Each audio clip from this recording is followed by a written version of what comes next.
Baruch atah Adonai Eloheinu melech haolam, she'akol niyeh bidvaro. Unos días atrás, fue el día 17 del mes de Tamuz en el calendario hebreo. ¿Por qué es esa fecha importante? Porque siglos atrás, estoy hablando del año 70, se penetró la muralla alrededor de la ciudad de Jerusalén. Los romanos la estaban sitiando y 3 semanas más tarde venía la quema, la destrucción del Beit HaMikdash, del templo de Jerusalén. Y esa fecha es el 9 de Av, que es la fecha trágica en el calendario hebreo. Es un día de ayuno, un día de remordimiento. Según nuestros sabios, ¿por qué ocurrió esa tragedia para el pueblo judío? Bueno, ellos dicen que el primer Beit HaMikdash, el primer templo, que data de la época del rey Salomón, ese fue destruido porque todavía había idolatría en el seno del pueblo judío. Incluso en el Beit HaMikdash se encontraban vestigios de ello. Había sacerdotes de todo tipo de idolatría en aquellos tiempos dentro del seno del pueblo judío. El segundo Beit HaMikdash fue destruido, según nuestros sabios, por la envidia sin razón que había entre la gente. La gente no convivía bien, había falta de amor, de respeto entre la gente, y por eso fue destruido. Interesante, nuestros sabios no culpan tanto a los babilonios, a los romanos de las destrucciones, sino más bien es introspección. ¿Por qué nos ocurrió eso? Estábamos débiles, no débiles físicamente, estábamos débiles moralmente, porque desobedecíamos las tradiciones de nuestro pueblo. Pero eso ocurrió en el año 70, fue destruido el Beit HaMikdash. Estamos casi a 2000 años de distancia de ello. Para nosotros, los que vivimos en estos tiempos, la gran tragedia del pueblo judío es el Holocausto, lo que ocurrió durante la Segunda Guerra Mundial, donde una tercera parte del pueblo judío fue exterminada. Pero no hay que minimizar lo que ocurrió 2000 años atrás, porque con la destrucción del Beit HaMikdash terminó realmente el centro de la manifestación, la identificación espiritual del pueblo judío, porque ahí habían sacrificios diarios. Ahí estaban los Kohanim, que también eran los sacerdotes, los maestros del pueblo judío. 3 veces al año para las festividades de Pesach, Sukkot y Shavuot. Pesach, que es la Pascua; Sukkot, que es tabernáculo; Shavuot, que es Pentecostés. Los judíos iban a Jerusalén a celebrar esa festividad. Entonces, cuando vino la destrucción del Beit HaMikdash, era como quitarle la alfombra bajo los pies al pueblo judío. ¿Cómo iban a sobrevivir? ¿Qué los iba a unir de ese momento en adelante, cuando también al mismo tiempo eran expulsados de su tierra ancestral? Bueno, muchos dicen que fue la sinagoga. El hecho de que al mismo tiempo que había un Beit HaMikdash, estaba surgiendo la sinagoga, que enseñaba que se puede servir a Dios también con la palabra, que lo importante era el sentimiento. Los sacrificios eran una práctica en el Beit HaMikdash, pero en su ausencia la palabra a lo mejor podía suplir eso. Pero creo que más que la sinagoga fue el estudio de la Torah. El estudio siempre fue un bien muy importante en la tradición judía, y ese estudio continuó con Beit HaMikdash y sin Beit HaMikdash.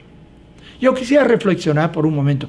¿Qué pasó entre el año 70 y 1939, que fue el comienzo de la Segunda Guerra Mundial, el comienzo real del Holocausto del pueblo judío en nuestros días? ¿Qué pasó mientras tanto? Bueno, hubo periodos muy importantes, por ejemplo en España, en Babilonia misma, que fue durante un exilio que el Talmud se creó ahí. En España, grandes filósofos, hombres de letras, poetas, estudiosos del Talmud.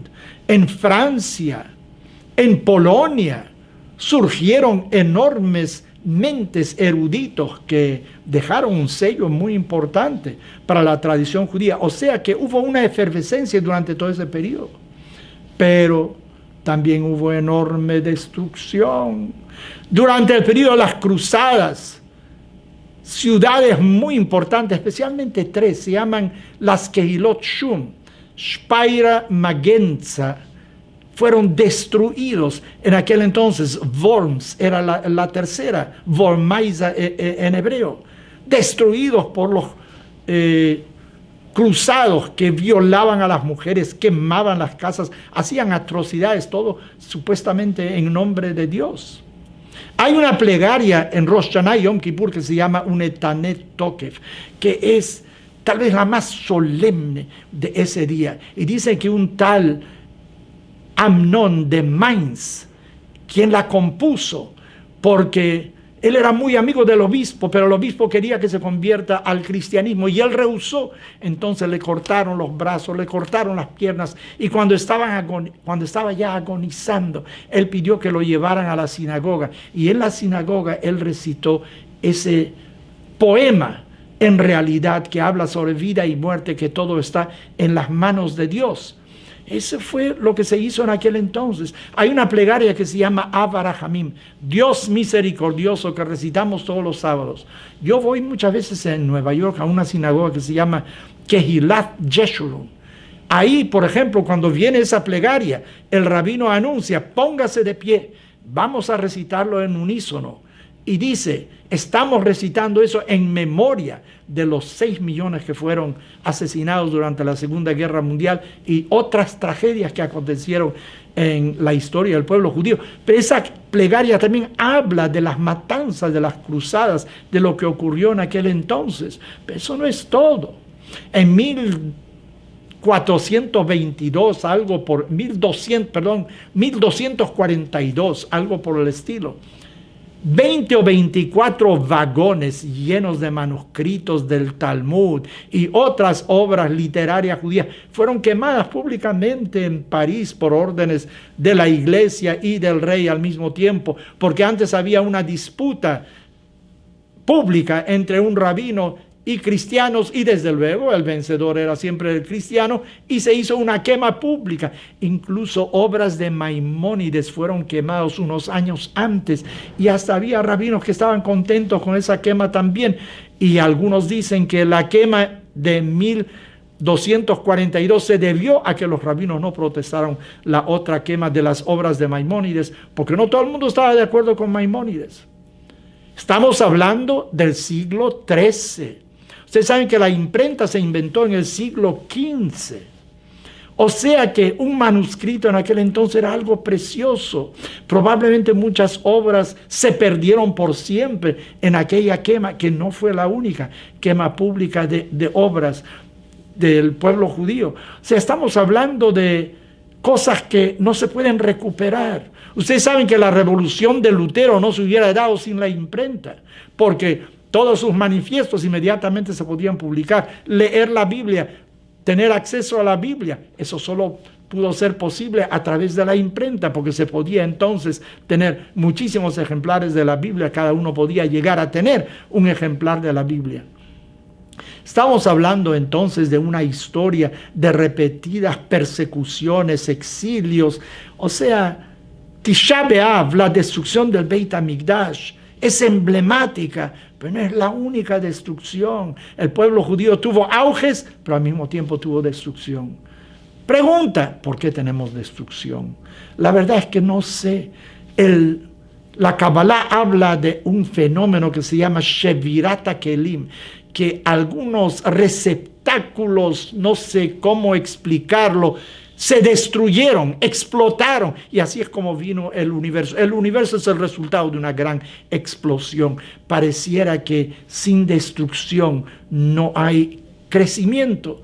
Be'etzef tel dibanim, Dios le dice a la mujer que para dar a luz hay que tener dolor. Aparentemente que para comer que salga el pollo, tienes que partir el huevo. Tiene que haber cierta destrucción para que haya construcción. Bueno, nosotros estamos viviendo un periodo interesante en el sentido de que tenemos construcción, pero al mismo tiempo peligro. En Europa, la amenaza es real contra las diferentes comunidades judías, muchos individuos. A lo mejor hay sectores donde no se siente, pero en otros sectores sienten esa amenaza constante. Por otro lado tenemos Medinat Israel, está el Estado de Israel, que cada día se ve fortalecido, con mayor vigor, con mayores contactos internacionales, que es el garante hoy en día de la sobrevivencia del pueblo judío. Bueno, parece de que tranquilidad en este mundo para el pueblo judío no hay. Aún en los momentos de mayor alegría tenemos que recordar destrucción. Siempre pienso, caramba, ¿cómo es que durante una ceremonia de un matrimonio no terminamos el matrimonio sin que el novio pise sobre un objeto, lo rompa, y entonces decimos más alto felicidades? ¿Por qué está rompiendo el objeto? Para recordarnos la destrucción del Beit HaMikdash, o a lo mejor para recordarnos de que sin dolor, sin destrucción, no hay construcción. Entonces aprecia tu vida. Cuando tienes algún desafío, cuando viene algún momento difícil, tienes que saber que eso es para, de alguna manera, moldear tu carácter, para que puedas sobreponerte a dificultades, porque esa es la única manera que el ser humano puede crecer. Tiene retos y desafíos, pero una vez que logra sobreponerse a ellos, va creciendo más y más. Así que en este periodo de las 3 semanas entre cuando se forzó la muralla del Beit HaMikdash y lamentablemente finalmente se destruyó el Beit HaMikdash, recordemos que la destrucción no es el fin del pueblo judío, sino al contrario, son dificultades por las cuales pasamos, pero eventualmente salimos victoriosos.